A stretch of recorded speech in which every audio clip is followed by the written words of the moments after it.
There always seems to be room for a few more bad guys in the Marvel Cinematic Universe, and if the MCU is going to introduce a few more villains next time around, here's how they could expand to include some of their best and weirdest comics bad guys in Avengers 4.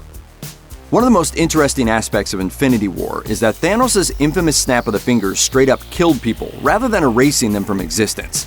That means there are a lot of superheroes in that world who are dead, and since it stands to reason that at least a few of them will make it back to the land of the living, that means that they've got to be somewhere else in the meantime.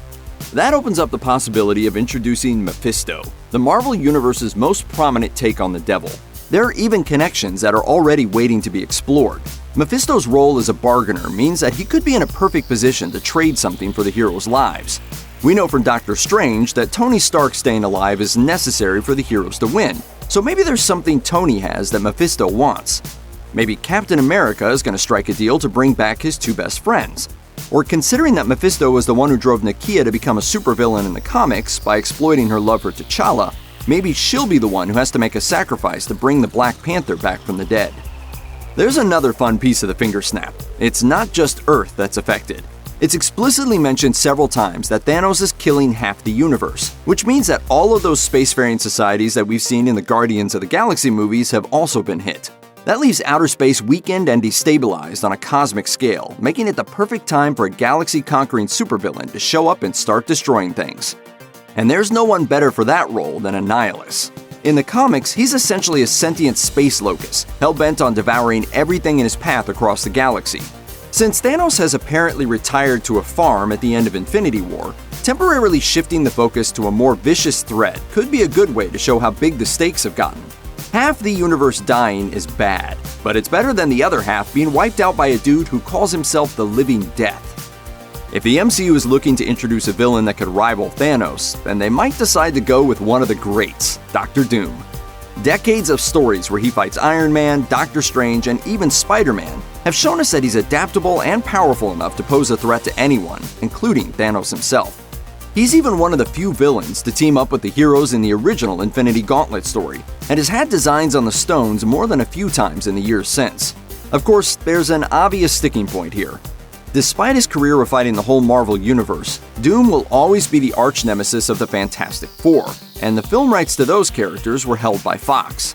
With the news that Disney was buying out Fox and getting those rights back, however, the FF could eventually find a home in the MCU. It's pretty much inevitable, although Kevin Feige has said that there are only vague ideas about how to bring those characters into the MCU, and that the next few movies, including Avengers 4, were set in stone well before the buyout. While it's tempting to focus solely on massive cosmic threats, there's plenty of room for more minor villains to step into the spotlight and take advantage of the chaos that results from half the population of a planet turning to dust. Believe it or not, that makes Avengers 4 the perfect opportunity to introduce the Jackal, best known as the villain directly responsible for the infamous Clone Saga. Peter Parker is one of the characters who gets dusted by Thanos, meaning that there's currently no place for one of Marvel's flagship characters in the next film. There are ways around that, of course. Homecoming already hinted at the existence of Miles Morales. But they could always decide that a clone of Peter is a good way to go. If that seems unlikely, consider this. In the comics, the Jackal is Miles Warren, who was one of Peter's college professors before he got obsessed with cloning Spider-Man and Gwen Stacy. She's never named in the film, but if you look at the credits for Homecoming, you'll find that Orange is the New Black's Salinas Leyva plays a teacher named Miss Warren. Maybe it's a coincidence, but with the MCU, you never know. One of the more unexpected moments of Infinity War involved a reappearance from the Red Skull as a cosmic harbinger of doom. Since he's Captain America's arch-nemesis, it makes sense that he would somehow find his way back into action. But now it seems that Brock Rumlow, aka Crossbones, is going to be back in Avengers 4 in some way too. At this point, that could mean anything from a flashback sequence to a scene in the afterlife. But it could also mean that we'll be seeing characters returning from the dead who weren't just snapped into dust. If that's the case, then why stop at Skull and Bones? Why not go all out with the whole dang skeleton crew? Admittedly, Mother Night and Minister Blood aren't exactly going to set the world on fire, but they're no more or less well known than Proxima Midnight and Corvus Glaive, so hey, why not? Finally, we have the character who's quite possibly the most Marvel comics of all the Marvel villains, M.O.D.O.K, the mental organism designed only for killing.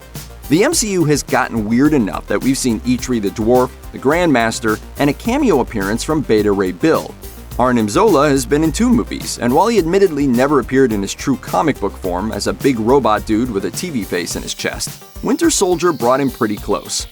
So why not follow up the biggest and most devastating superhero movie of all time by throwing in the mental organism designed only for killing? He's not the giant head in a flying rocket chair that we want. He's the giant head in a flying rocket chair that we need.